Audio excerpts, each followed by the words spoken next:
Hoy compartamos juntos la palabra de Dios con el sermón titulado La Pascua y la fe de la Iglesia primitiva. La fe de la Iglesia primitiva sirve de ejemplo a lo largo de los 66 libros de la Biblia y también en la historia del cristianismo. En los días de la Iglesia primitiva, los santos pasaron por muchas dificultades. A veces fueron sacrificados como antorchas humanas, debido a las leyes establecidas por los emperadores, y fueron despreciados por la gente y excluidos de su comunidad solo porque creían en Jesús. Sin embargo, la Biblia y el Espíritu Santo testifican que la fe de los santos de aquellos días fue la más pura y perfecta. Fueron una fuente de entretenimiento para los romanos en el anfiteatro, al convertirse en comida para los leones. Los emperadores realizaban este tipo de actos con frecuencia para ganar popularidad entre el pueblo romano. Aunque los cristianos fueron sacrificados de esta manera, no se rindieron ni siquiera en estas circunstancias, ni planificaron ninguna forma para escapar de estas pruebas.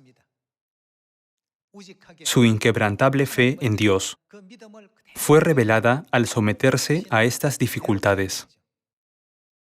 Fueron capaces de hacerlo debido a su convicción de que la vida en esta tierra es solo temporal y que su vida en el cielo duraría para siempre. Estaban plenamente convencidos de que el dolor, el sufrimiento y las burlas que sufrían en la tierra eran solo temporales y que todo pasaría pronto. Ahora, recordemos la vida de los santos de la Iglesia primitiva y reflexionemos sobre cuán fervientes fueron guardando la verdad de la Pascua, incluso hasta el punto de morir. Veamos el libro de Hebreos, capítulo 11. Veamos la palabra de Dios en el libro de Hebreos, capítulo 11. Leamos el versículo 33. Que por fe conquistaron reinos, hicieron justicia, alcanzaron promesas, taparon bocas de leones, apagaron fuegos impetuosos, evitaron filo de espada, sacaron fuerzas de debilidad, se hicieron fuertes en batallas, pusieron en fuga ejércitos extranjeros. Las mujeres recibieron sus muertos mediante resurrección, mas otros fueron atormentados, no aceptando el rescate, a fin de obtener mejor resurrección.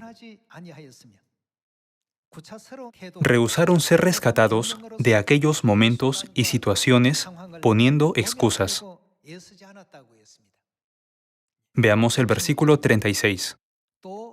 Otros experimentaron vituperios y azotes, y a más de esto, prisiones y cárceles.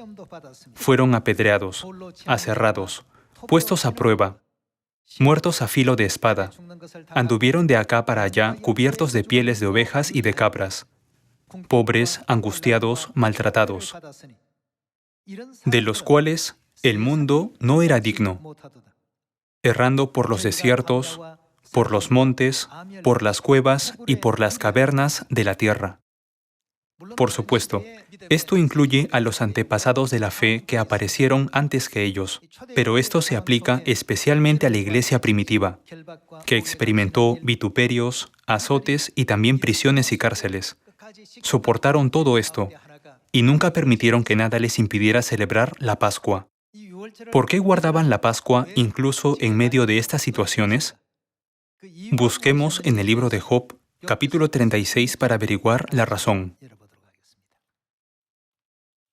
Veamos el libro de Job, capítulo 36. Leamos el versículo 24. Acuérdate de engrandecer su obra la cual contemplan los hombres. Los hombres todos la ven, la mira el hombre de lejos. Dios ha hecho muchas cosas. Considerando todo lo que ha hecho, ¿qué debemos hacer nosotros? Debemos acordarnos de alabar su obra. Hay una razón clara por la que debemos alabarla. Vayamos al libro de Primera de Corintios, capítulo 11. Leamos el versículo 23. Porque yo recibí del Señor lo que también os he enseñado, que el Señor Jesús, la noche que fue entregado, tomó pan, y habiendo dado gracias, lo partió y dijo: Tomad, comed, esto es mi cuerpo que por vosotros es partido. Haced esto en memoria de mí. Asimismo, tomó también la copa después de haber cenado, diciendo: Esta copa es el nuevo pacto en mi sangre. Haced esto todas las veces que la bebiereis en memoria de mí. Así pues, todas las veces que comiereis este pan y bebiereis esta copa, la muerte del Señor anunciáis hasta que Él venga. El apóstol Pablo escribió esta carta a los Corintios en los días de la iglesia primitiva. Corinto era una ciudad de Europa que estaba cerca de la actual Grecia. El apóstol Pablo habló con énfasis a los miembros de la ciudad. La verdad de la Pascua del Nuevo Pacto debe darse a conocer y predicarse hasta que Cristo venga de nuevo a esta tierra. Entre muchas cosas que Dios ha hecho, la obra de establecer el nuevo pacto y entregar la Pascua a la humanidad debe ser alabada conforme al libro de Job, capítulo 36, donde está escrito: Acuérdate de engrandecer su obra. Esto es muy importante. De este modo, los miembros de la iglesia primitiva grabaron todas las enseñanzas de Cristo en su corazón y guardaron su fe hasta el final, incluso en circunstancias que les impedían llevar la vida de la fe. También es por eso que creemos en Dios y en Cristo. Aunque las personas de hoy se alejen de sus enseñanzas. Incluso en el lugar donde innumerables personas fueron martirizadas, amenazadas con leones por delante o con espadas. Los miembros de la iglesia primitiva obedecieron la verdad que Cristo les había enseñado. Dios describió la fe de la iglesia primitiva a través de la iglesia de Éfeso, que es una de las 7 iglesias que se mencionan en el libro de Apocalipsis. Éfeso significa deseable, ¿verdad? Ellos tenían la mejor fe, que es digna del deseo de todos los que la ven. Podemos ver lo deseable que era al observar la obra y la fe de la iglesia primitiva. La observancia de la Pascua que Cristo enseñó a la iglesia primitiva es uno de los momentos más importantes de la historia del cristianismo. Para abolir la verdad de la Pascua del Nuevo Pacto, se celebraron concilios religiosos en 3 ocasiones diferentes, una vez en 155 después de Cristo, en 197 después de Cristo y nuevamente en 325 después de Cristo. En el año 155 después de Cristo surgió una controversia entre la Iglesia de Oriente y la Iglesia de Occidente. Aunque creían en el mismo Jesús, había una clara diferencia entre el punto de vista de la Iglesia de Oriente y la Iglesia de Occidente. La fe de la Iglesia de Oriente siempre estuvo bajo el principio de que las enseñanzas de Cristo no podían ser cambiadas, ni podían alterarse las fechas que Él había establecido. Sin embargo, la Iglesia de Occidente fue influenciada directa e indirectamente por el mitraísmo, el culto romano al dios Sol, y por ello acabó aceptando doctrinas como el culto dominical, la Navidad, entre otras. Mientras se realizaba el concilio religioso, los obispos de Roma se cambiaron al sistema papal. Los papas de Roma continuaron insistiendo en su propuesta de cambios en el cristianismo. De ahí que se produjera la primera controversia de la Pascua en el año 155 después de Cristo. Pasca en griego significa Pascua. Hoy en día, el cristianismo ha cambiado el nombre por el de controversia de la Pascua de Resurrección. Sin embargo, el día de resurrección no tiene nada que ver con todo esto, ni siquiera el 0,001%. Pasca indica la Pascua. La primera controversia de la Pascua tuvo lugar en el año 155 después de Cristo. La Iglesia de Oriente afirmaba constantemente que habían sido enseñados por Juan, un discípulo de Jesús, y que ninguna enseñanza podía cambiarse, ya sea una fecha o una regla. Como las dos partes no pudieron llegar a un acuerdo, la primera controversia terminó sin ninguna conclusión. La segunda controversia de la Pascua surgió en el año 197 después de Cristo. También en ese momento, la Pascua se convirtió en el tema central de la agenda debido a su importancia. Una vez más, surgieron diferentes perspectivas entre las iglesias de Oriente y Occidente. La Iglesia de Oriente insistió en lo siguiente: no podemos hacer ninguna concesión sobre las fechas o reglas del culto. Estas no deben cambiarse, ni pueden alterarse jamás. Esta situación continuó así hasta el año 325 después de Cristo. Dado que no pudieron convencerse mutuamente ni por el primer ni por el segundo concilio, todo se desvaneció. La controversia de la Pascua fue renombrada como la controversia de la Pascua de Resurrección, y este nuevo término se enseña ahora en la historia del cristianismo. Nuestros miembros de Sion deben saber que Pascua no tiene ninguna relación con la Pascua de Resurrección, ni siquiera el 0,001%. En el año 325 después de Cristo, la Iglesia de Oriente y la Iglesia de Occidente se unieron bajo la dirección del emperador romano Constantino. Con el tiempo, la Pascua que se celebraba el día 14 de Nisan, el primer mes según el calendario sagrado, desapareció. Se decidió que se celebraría el primer domingo después de la luna llena que sigue al equinoccio de primavera, con el nuevo nombre de Pascua de Resurrección. Al desaparecer la Pascua de Resurrección adquirió mayor protagonismo y se sigue celebrando en la actualidad. Los santos de la Iglesia primitiva tenían una firme convicción: para salvar a los que pecaron en el cielo y estaban destinados a morir para siempre, Dios nos dio su carne y su sangre a través de la Pascua. Fue sacrificado en la cruz por causa de nuestros pecados. Por tanto, nunca debemos añadir ni quitar nada de sus enseñanzas. Si se hubieran unido a las prácticas romanas del mitraísmo, siquiera un poco, podrían haber sufrido físicamente mucho menos. Sin embargo, no quisieron seguir ese camino. Ellos creyeron que todo en esta tierra es temporal. Después de un momento de dolor, recibiremos la corona de la vida eterna en el eterno reino de los cielos.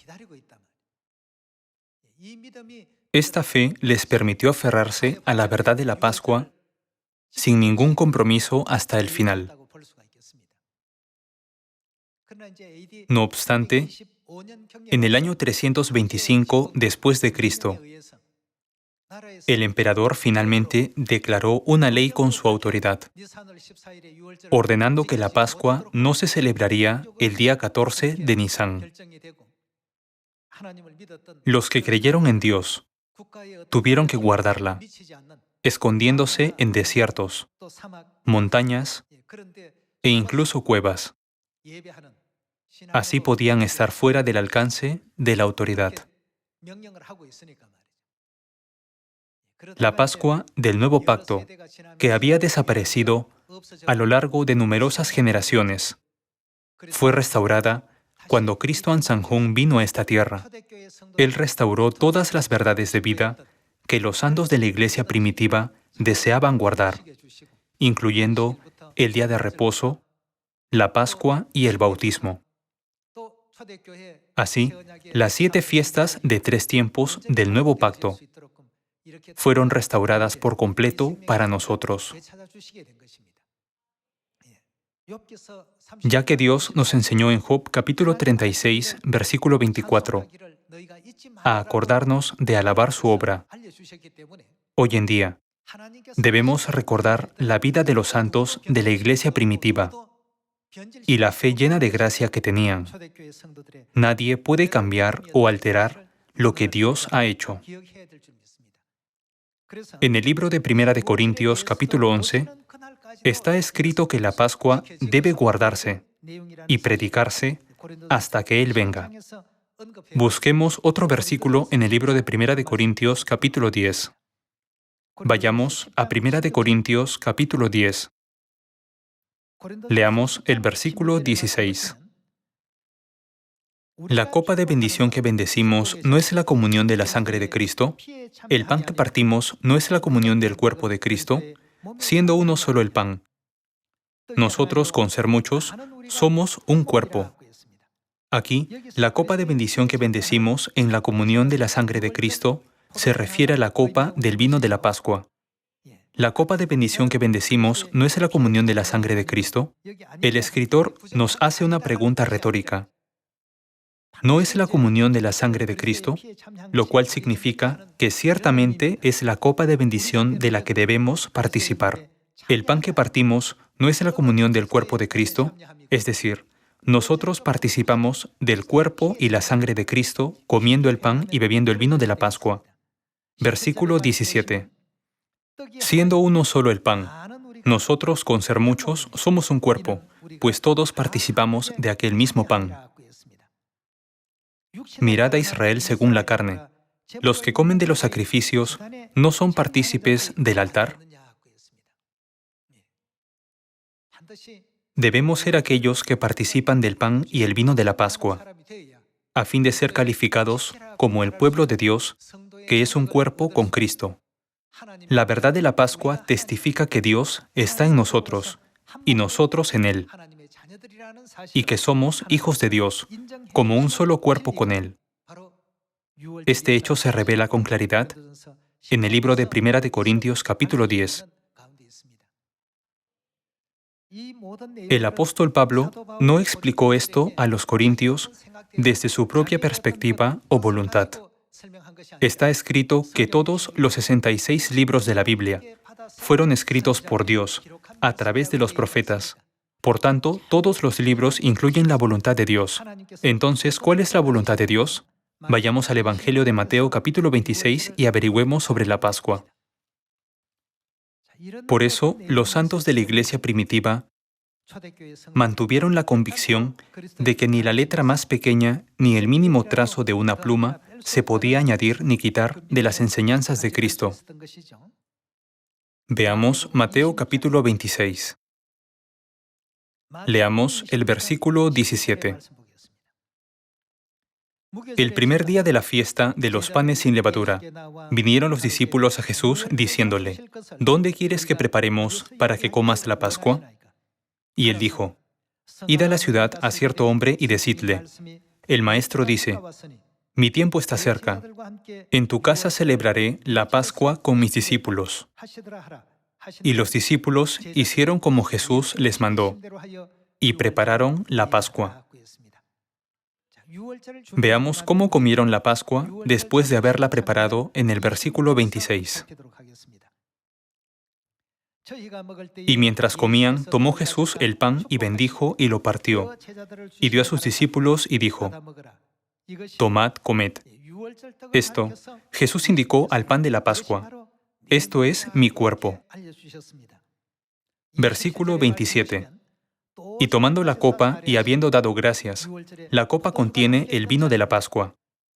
Les dio, diciendo, bebed de ella todos, porque esto, el vino de la Pascua, es mi sangre del nuevo pacto, que por muchos es derramada, para remisión de los pecados. Puesto que la Pascua es la verdad con la que Dios hizo un pacto con nosotros y contiene la preciosa sangre de Cristo, su fecha y la regla del culto nunca deben cambiarse. Este es un principio básico que guió la fe de los miembros de la iglesia primitiva.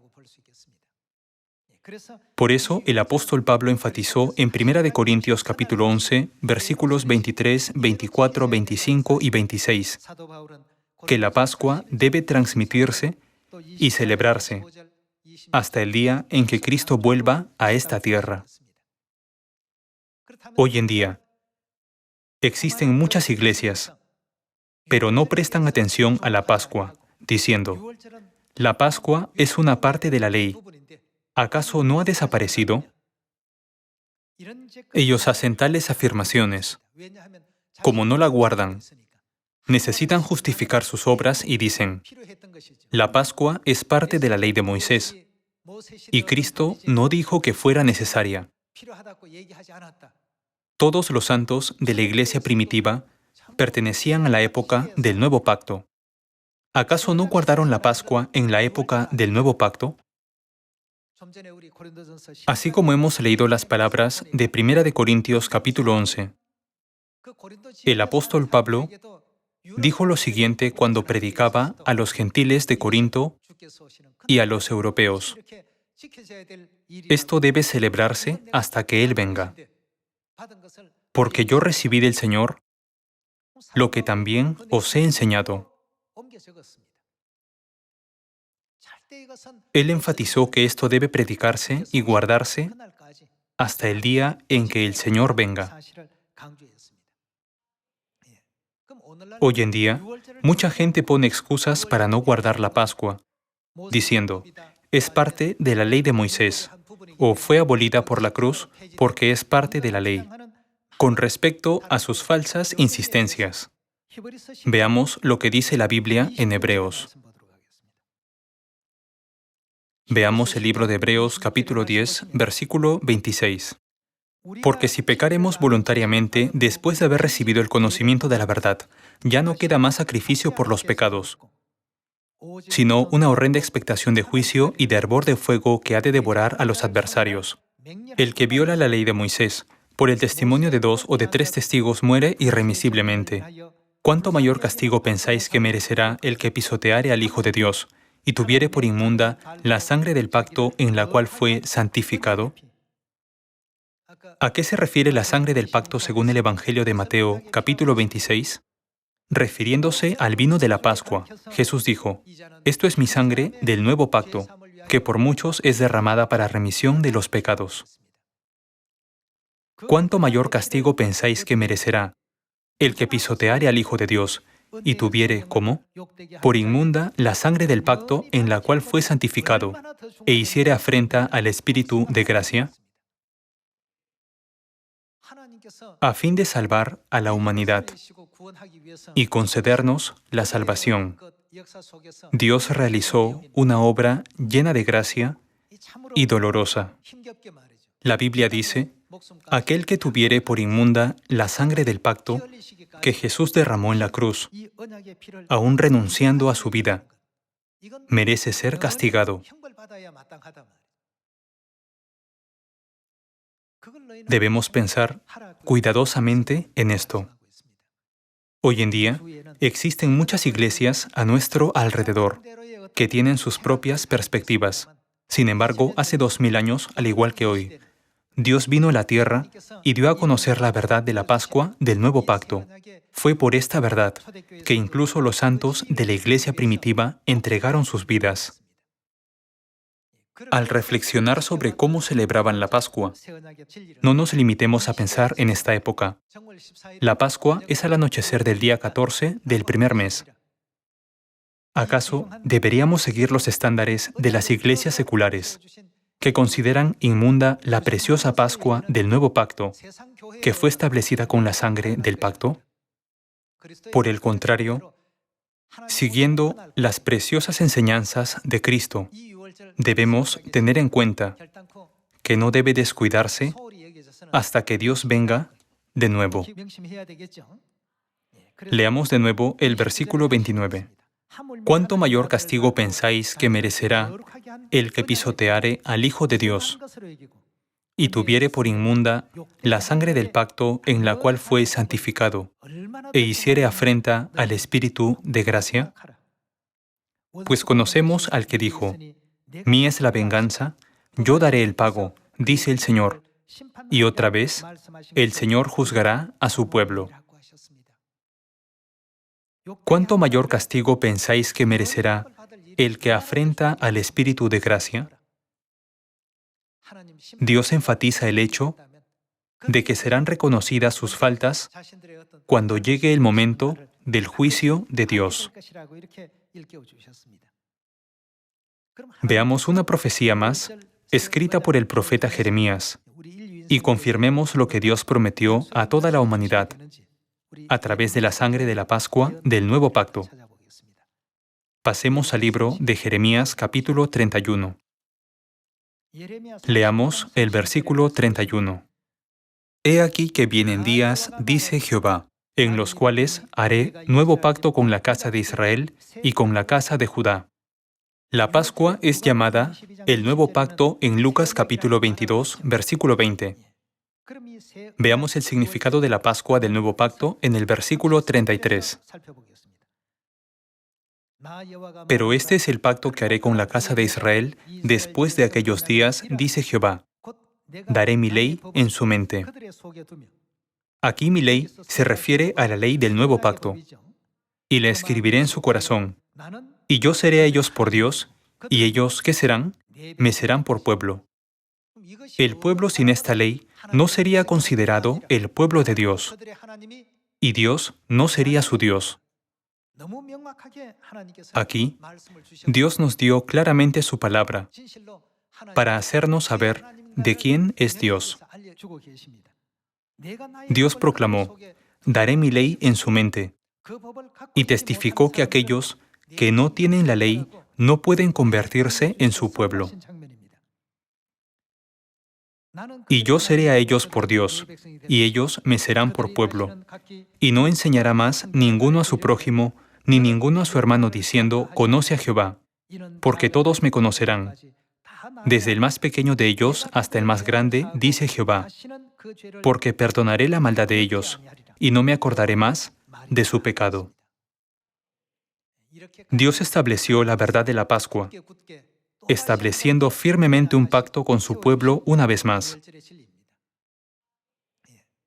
La verdad de la Pascua nos permite escapar de los desastres mientras vivimos en la tierra. Sin embargo, el mayor desastre es el desastre espiritual de ir al infierno. La Pascua nos redime de los desastres. La Pascua es para nosotros el sello de la redención y la garantía de Dios. Al igual que los santos de la iglesia primitiva, nosotros también debemos tener convicción de esta verdad y predicar la Pascua a muchas personas a nuestro alrededor. Debemos testificarles la fe de los santos de la iglesia primitiva y cómo sacrificaron incluso sus vidas para celebrar la Pascua, sin renunciar nunca a esta preciosa promesa. En cuanto a las personas de hoy en día que no guardan la Pascua, ¿qué dice la Biblia que están haciendo? Está escrito que Dios castigará a los que tengan por inmunda la sangre del pacto. El fundamento de los santos de la iglesia primitiva estaba cimentado en esta verdad. Esta es la fe que se nos ha transmitido hoy en día. A través de la Pascua del Nuevo Pacto, Dios se convierte en nuestro Dios, nos convertimos en su pueblo y recibimos el derecho de ser sus hijos. Como hijos de Dios, podemos llamar a Dios como nuestro Padre y Madre. Recordando el privilegio que hemos recibido, grabemos de nuevo en lo más profundo de nuestro corazón la verdad de la Pascua y la fe de los santos de la iglesia primitiva. Nunca debemos tratar la Pascua con desprecio, independientemente de cualquier circunstancia. Por lo tanto, debemos prepararnos con anticipación para celebrar la Pascua. Los que tengan que ir a trabajar, por favor, hagan un plan para tomarse el día libre y así puedan celebrar la Santa Pascua. En caso de que tengan algo programado, por favor, háganlo antes o pospónganlo.